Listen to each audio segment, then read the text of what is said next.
Agora nós estamos recebendo duas figuras, duas mulheres fantásticas aqui. Eu já quero agradecer a presença delas. A Cláudia Guerra, que faz parte, né, da direção do SOS Mulher, já foi presidente e tudo.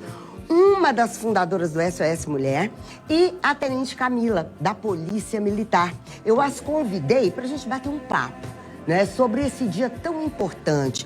Porque falar de violência, infelizmente, é uma verdade. Mas eu já começo fazendo uma pergunta para vocês. Aliás, agradecendo, boa noite, obrigada pela presença de vocês, viu? Mas eu já começo fazendo uma pergunta para vocês, o seguinte.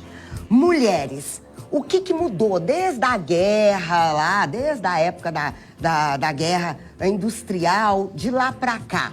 Cláudia Guerra, mudou muita coisa. Muita coisa. E aqui a gente fala como historiadora, mas também como alguém da ONG SOS Mulher e Família, enquanto conselheira do Conselho Municipal de Direitos das Mulheres, do Núcleo de Estudos de Gênero, que faz pesquisas e estudos com uma equipe maravilhosa. Então o trabalho é sempre coletivo e gostaria de destacar o trabalho dessa equipe. E nesse sentido, a gente tem, pensando a história, se a gente pega lá na antiguidade, as mulheres sequer eram cidadãs, né? Elas não podiam votar, elas não iam para a Ágora, que era a Tubal Vilela da antiguidade, a praça pública, para discutir os rumos da cidade, as leis, a política, não podiam. Só eram cidadãos livres os homens, né? E, portanto, cabia às mulheres, e até tem a música do Chico Buarque, que é ótima, né?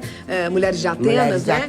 Mirem-se no exemplo daquelas mulheres de Atenas, vivem para os seus maridos, heróis e guerreiros de Atenas, né? Então, por mais que a gente tenha permanências, muito mudou de lá para cá. E é interessante porque onde tem esse processo de dominação, nas relações de poder, há também resistência. E essas mulheres resistiram. Uma mulher revolucionária, lá para trás, Safo, montou uma escola, as mulheres não podiam estudar, montou uma escola só para mulheres recitarem o amor, a poesia, a literatura, que era restrita aos homens, aos cidadãos. Né? E ela montou essa escola numa ilha chamada Lesbos, daí é que deriva lesbianismo, uma ilha grega, e ela fundou essa escola, então foi pioneira. Por isso, inclusive, para descaracterizar e banalizar as mulheres, ainda hoje alguns denominam-na safada, que vem de Safo, essa mulher revolucionária e pioneira. No período medieval, muitas foram queimadas vivas porque manipulavam as ervas, tinham saberes, consideradas bruxas. As bruxas são maravilhosas, gente, eram revolucionárias, tinham saberes. A literatura descaracterizou e banalizou as bruxas como seres horrorosos, enfim. Mas elas são maravilhosas, as bruxas. E na Revolução Industrial,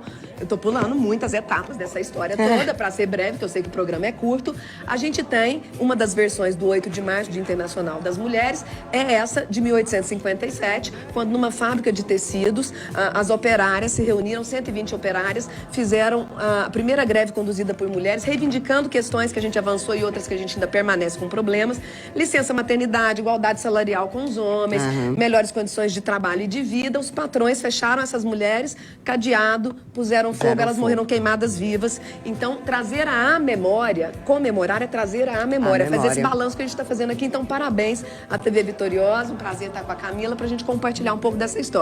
E hoje, vários avanços em todos os campos, política, na sexualidade, mas ainda tem permanências, tem retrocessos e tem desafios, vamos falar deles. Eu sei, exatamente. Bom, Tenente Camila, militar, com tudo isso que a Cláudia já colocou, eu queria saber assim, em primeiro lugar, a gente não tem como não falar de violência contra a mulher. Mas antes, a Tenente Camila, escolher uma profissão dessa, a senhora é uma oficial, casada, é difícil? Enfrenta preconceitos? Com certeza, né? A nossa profissão, a profissão policial militar, é uma profissão que requer muito esforço, muita dedicação. É um meio, né, que a gente depara com diversas situações complicadíssimas. A Polícia Militar, as mulheres na Polícia Militar já tem 30 anos, a primeira turma de mulheres já está na reserva. Foram mulheres batalhadoras que revolucionaram, venceram muitas barreiras. No primeiro momento, né, de ingresso das mulheres na Polícia Militar, os próprios comandantes não sabiam como lidar, não sabiam como acolher, né? Tiveram que ir adaptando ao longo do tempo o tratamento, né? Amadurecendo, né? Juntamente com a sociedade. E isso chegou, né? Graças a Deus, até o momento em que eu ingressei na Polícia Militar, já tenho 10 anos de atividade. Fui muito bem recebida na Polícia Militar. Eles têm uma preocupação muito grande, essa questão dos direitos humanos, da mesma forma que nós somos bem treinadas, extremamente exigidas, como qualquer outro policial militar. Nós, de forma alguma, somos desrespeitáveis em nenhum momento. De forma alguma. O nosso comandante, ele é extremamente apaixonado pela figura da policial feminina. Ele valoriza demais as policiais femininas, os policiais reformados, né? Porque foram pessoas que já fizeram uma trajetória, mudaram a história da polícia, mudaram a história da sociedade. E o trabalho da Polícia Militar, da policial feminina, é justamente trazer para um tipo de trabalho duro, complicado, a tranquilidade, o afeto, um pouco mais de calma. E muitas intervenções nossas são nesse sentido, de tentar acalmar uma situação, de trazer uma figura de mais ternura, de um pouco mais de calma, né? A questão, né, de um pouco menos, não digo de força, porque técnicas policiais e treinamento nos deixam em plenas condições de atuar como qualquer policial, né, masculino no caso, mas no sentido de tranquilidade, mesmo que muitas situações policiais e as situações de modo geral não são resolvidas com violência. É aquela coisa mesmo do coração, da emoção. Eu vou... Nosso bate-papo aqui. Bom, a Cláudia, historiadora, tudo. Agora, eu gostaria de fazer uma pergunta que sempre me deixou com a pulga atrás da orelha. A gente fala de conquistas, de uma série de coisas. Eu não tenho nada contra qualquer tipo de música. Funk, axé, pagode, acho bacana. Só que me preocupa o seguinte, Flávia e Tenente Camila, a mulher às vezes se desvaloriza. Você vê certas letras de funk que a mulher é tida como objeto sexual pura e simplesmente. E ela se presta a isso. Ela dança, tudo. Como é que vocês avaliam isso? Então, essa é uma temática extremamente polêmica, é que a questão da coisificação do corpo feminino como objeto não é uma questão de agora. A gente verifica, inclusive nas veiculações, nos comerciais, muitas vezes, para se vender uma bebida, é o corpo feminino que é recorrente para aquela venda de bebida. A gente observa, agora o interessante é problematizar as letras das músicas. Nós não somos um filé, um pedaço de carne, nós somos para além disso. Então, utilizar a própria letra, que vai ser tocada, porque tem a questão da comercialização, lógico, tem público, tem demanda, tem produção.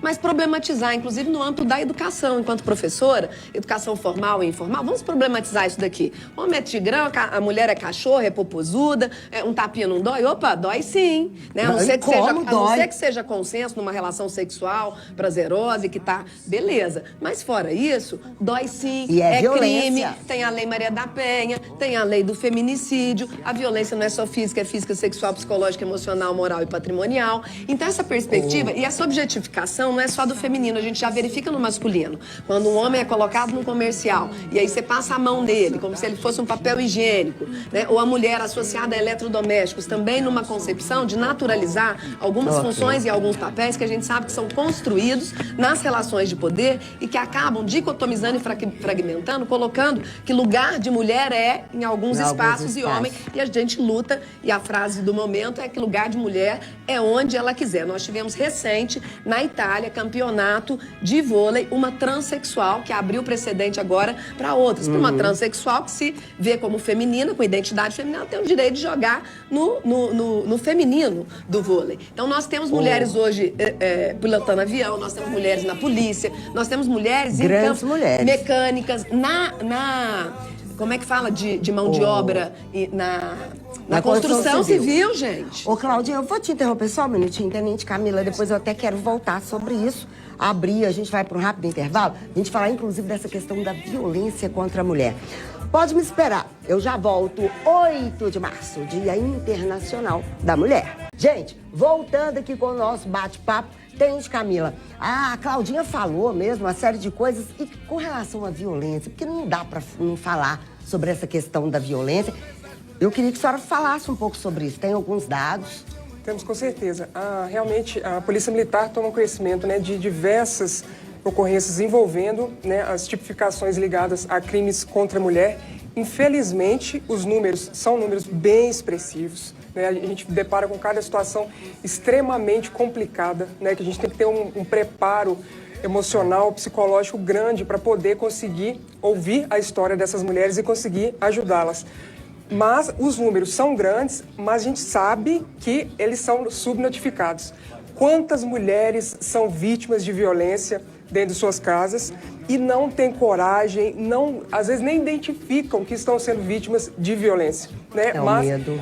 Né, com certeza, é uma situação extremamente complicada, às vezes por medo, muitas vezes por medo, às vezes por desconhecimento de um direito mesmo, né?